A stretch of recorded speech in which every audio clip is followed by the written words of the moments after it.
биыл қаңтардың 1-нен бастап енгізілген жұмыс берушінің міндетті зейнетақы жарнасы еліміздегі жастардың, әсіресе еңбек өтілі аз азаматтардың зейнетақы жинағына кірістің артуына септігін тигізеді.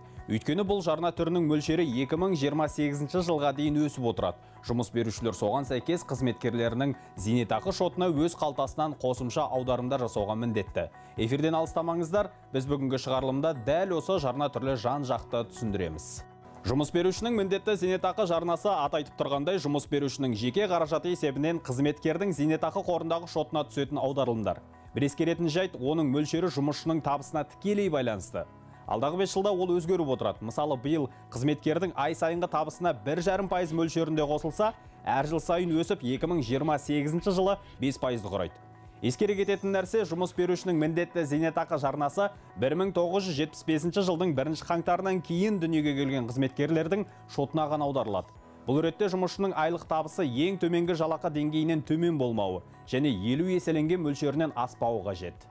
Ал зейнетақы төлемдері кемінде 60 күнтізбелік ай бойы жұмыс берушінің міндетті зейнетақы жарнасы аударылған құрметті демалысқа шыққан азаматтарға, мүгедектігі мерзімсіз болып белгіленген бірінші және екінші топтағы мүгедектігі бар адамдарға беріледі. Бұл жарна есебінен бірыңғай жинақтаушы зейнетақы қорынан төлемдер өмір бойы тағайындалады. Және азамат қайтыс болған жағдайда немесе салымшының Қазақстан Республикасынан тыс жерге тұрақты тұруға кеткен айы бойынша жүзеге асырылады. Жұмыс берушінің міндетті зейнетақы жарнасы туралы өзге ақпаратты сенімді серігім Теңгетайдан білсек. Қайырлы кеш, Теңгетай, бұл жарна түрін елімізде енгізудің маңызы неде? Әуелі соны айтып берші. Қайырлы кеш, Оразай. Қазақстанда жұмыс берушінің міндетті зейнетақы жарнасын енгізу бірнеше жылдар бойы талқыланған бастама. Ол бұдан 10 жыл бұрын қабылданған Қазақстан Республикасының зейнетақы жүйесін одан әрі жаңғыртудың 2030 жылға дейінгі тұжырымдамасында белгіленген. Негізі әлемдік тәжірибеде азаматтарды зейнетақымен қамсыздандыруға ортақ жауапкершілік мемлекет, жұмыс беруші және жұмысшы арасында бөлінеді. Мысалы, Малайзияда жұмыскер табысынан аударылатын 23% жарнадан жұмыс берушілер зейнетақы қорына 12%, қызметкер 11%, ал Австралияда тек жұмыс беруші ғана 9,5%-ық жарна төлейді. Беларусьте барлығы 29% жарнаның жұмыс беруші 28%-ын аударады екен. Германияда 18,6% жарнаның 9,3%-ы жұмыс берушінің еншісінде.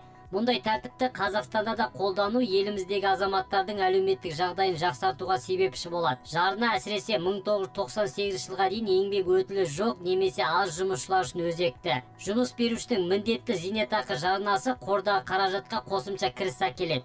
Ал оның мөлшері 5%-ға жеткенде жаңашылдықтың азаматтар үшін қаншалықты тиімді екені байқала бастайды. Теңгетай, ал бұл бастама жұмыс берушілерге артық жүктеме болып жүрмей ме? Басқа міндетті төлемдердің пайда болуына байланысты осы жарна түрін енгізудің кейінге қалдырылып келгені рас. Бұған дейін жұмыспен қамтушыларға жоспар құруға және кәсібін дайындауға уақыт берілді.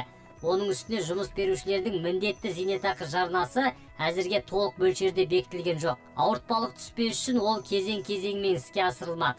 Барлығы ойластырылған. Бұдан бөлек салық кодексіне сәйкес табыс салығын есептеу кезінде бұл төлем түрі ескерілетін болады. Сондықтан жұмыс берушілер үшін қандай да бір қиындық туындамауы қажет. Бөліскен ақпарыңа рахмет, Теңгетай. Ал енді жұмыс беруші міндетті төлемдерді енгізбей өз жауапкершілігіне селқоз қарайтын жағдайлар орын алсашы, қарапайым жұмысшыларға нені білген жөн? Бұл сұрақты бірыңғай жинақтаушы зейнетақы қорының өкіліне қойып көрсек, қайырлы кеш, сіз эфирдесіз. Қайырлы кеш. Қазақстан Республикасының әлеуметтік кодексіне сай, жұмыс берушілердің міндетті зейнетақы жарналарын жұмыс беруші тек өз қаражаты есебінен төлеуге міндетті. Осы жарна түрінің кезеңділігі мен тұрақты түрде аударылып отыруын бақылау мемлекеттік кірістер комитетіне жүктелген. Тиісінше, егер жұмыс беруші тарапынан қандай да бір заң бұзушылық орын алса, жұмыскерге мемлекеттік кірістер комитетіне жүгіну қажет. Сондай-ақ әр азаматқа жеке шартты жинақтаушы шот ашылып, қаражат бірыңғай жинақтаушы зейнетақы қорында жиналатын болады. Берген мәліметіңізге рахмет. Ал құрметті көрермен, бағдарламаның бүгінгі саны да өз мәресіне жетті. Келесіде жүздескенше сау саламатта болайық.